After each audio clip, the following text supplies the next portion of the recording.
There is high demand, limited supplies, and many unknowns about the current therapies for COVID-19 patients. Medical professionals used to making life and death decisions face new and stressful challenges saving people from the elusive coronavirus. Now the I-Team on the front lines with some of those decision makers responsible for researching and prescribing drugs.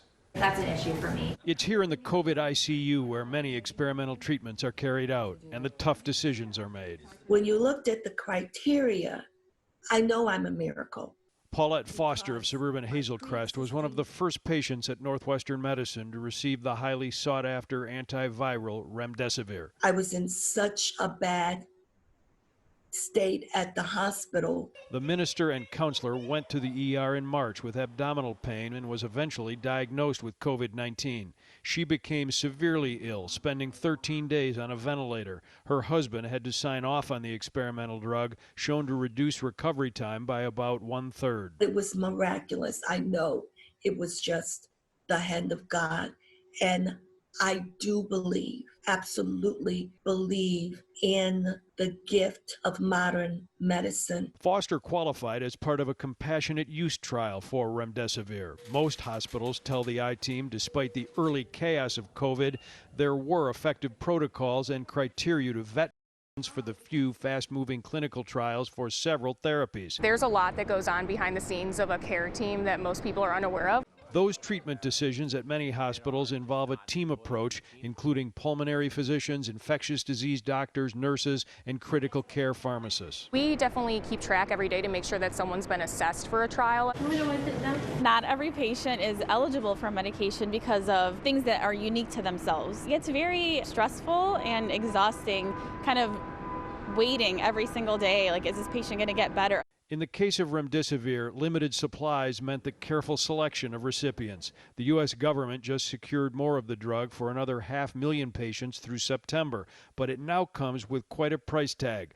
5-day treatment costing anywhere from $2,300 to $3,100. How much will be made available for future use here in Illinois is still unknown. Doctors tonight cautioning that experimental medication and others are not the right fit for everyone. We're not denying people therapy. We make the decision based on what their inflammatory markers look like, what their labs look like. Could the patient tolerate the drug? Where are they in the course of the disease? Do the risks outweigh the benefits? A lot of these therapies are new, evolving, and we don't have a lot of data to say that they have safety. Investigational options are expanding. Convalescent plasma containing antibodies to help fight off the disease continues to be tested. Drugs already used to treat autoimmune disorders are showing promise in preventing severe complications. Recently, scientists announcing the drug dexamethasone, a common and inexpensive steroid, was able to reduce deaths by 1/3 for patients on ventilators. Different inclusion-exclusion criteria enabled us to sort of say that maybe one patient might benefit more from one drug or the other. At Rush University Medical Center, trials are slowing down as the patient load is easing. The medical staff can now study data, critique, and then tweak protocols as new trials are queuing up. Infectious disease experts telling the I-Team this virus demands unconventional approaches. It's just this very quick timeline within which we had to start things and make sure that we were doing it in the safest possible ways. It's very different from other experimental or other investigational drugs. As COVID-19 cases nationwide have at least doubled the past 2 weeks, the demand for testing and treatment is also mushrooming. At the same time, there is this race for a vaccine. Worldwide, now more than a dozen different potential vaccines are in human testing, with the hope. Hey, if you like that video, be sure to subscribe to our ABC7 Chicago YouTube channel.